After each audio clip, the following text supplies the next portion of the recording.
Donc, bonjour à tous. Aujourd'hui, je vous retrouve pour une nouvelle vidéo. On va essayer de récapituler un petit peu ce que vous avez vu concernant l'activité 1 et 2 du dossier sur 1083 et par rapport aux entreprises privées en général.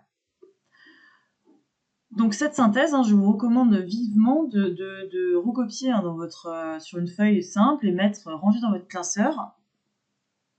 Pour que vous ayez vraiment ce récapitulatif à portée de main et qui puisse vous aider dans vos révisions. Donc, tout d'abord, une grande généralité des entreprises privées, c'est le fait que sa finalité principale, c'est-à-dire sa raison d'être, ce pourquoi elle existe, c'est pour faire du profit. D'accord ? Le profit, il provient de ce qu'on appelle la valeur ajoutée. Donc, la valeur ajoutée, ça va être la richesse qui est créée durant le processus de production. Cette richesse créée, la valeur ajoutée, est répartie en plusieurs éléments, donc notamment le profit, la rémunération des salariés, la rémunération des actionnaires, mais aussi va servir au paiement des différents impôts et taxes.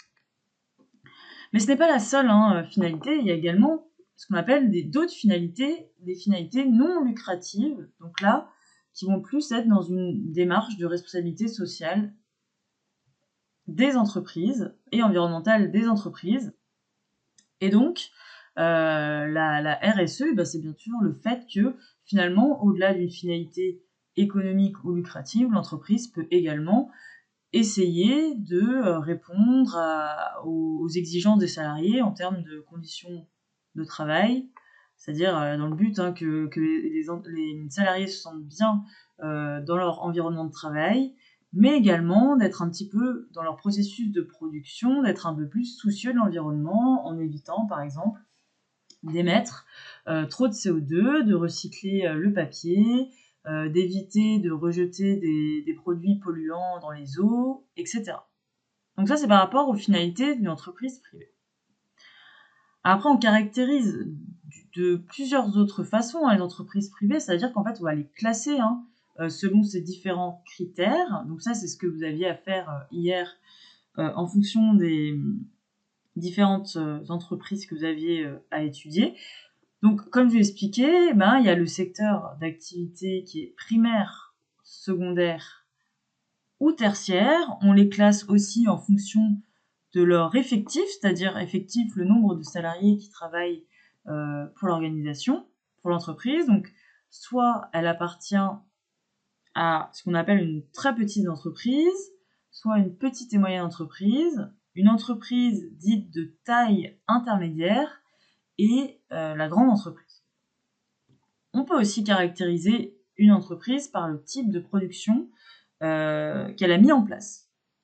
Donc soit elle produit des services, d'accord, donc ça va être typiquement, par exemple, service, tout ce qui est service à la personne, ménage, aide à domicile, garde d'enfants, mais ça va être aussi des prestations de services type des assurances.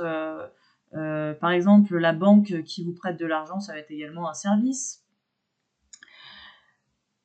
Ou alors, c'est-à-dire que quelqu'un finalement exécute quelque chose à votre place pour vous.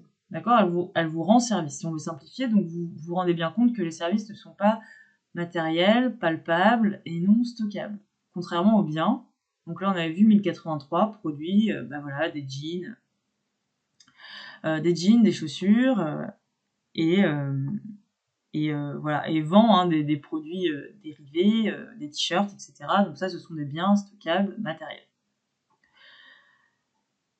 Et donc, il y a une dernière chose pour caractériser l'entreprise privée, c'est le champ géographique. Est-ce que finalement les clients de l'entreprise se situent localement, c'est-à-dire dans le périmètre de la ville, de l'agglomération, plutôt dans le périmètre de la région, sur le périmètre national, donc sur le territoire français par exemple, ou international, ça veut dire qu'elle va exporter ses produits ou services à l'international, c'est-à-dire que où les clients en fait sont basés dans différents pays. Et donc j'oubliais, dans le type de production des biens, il y a aussi comment sont produits ces biens à l'intérieur finalement d'une usine. Est-ce qu'ils sont produits en petite quantité, à l'unité? D'accord, donc ça c'est le cas de l'artisanat, en série, c'est-à-dire par collection, ou alors en continu, c'est-à-dire que la production ne s'arrête jamais. Par exemple, vous voyez les usines, dans les usines Coca, la production ne s'arrête jamais, on produit en masse, par exemple des canettes de Coca, parce que la demande est continue. D'accord, ils écoulent, ils ont besoin d'écouler leur stock le plus vite possible. Donc voilà pour cette petite vidéo. On se retrouve très prochainement pour corriger les exercices concernant les administrations publiques.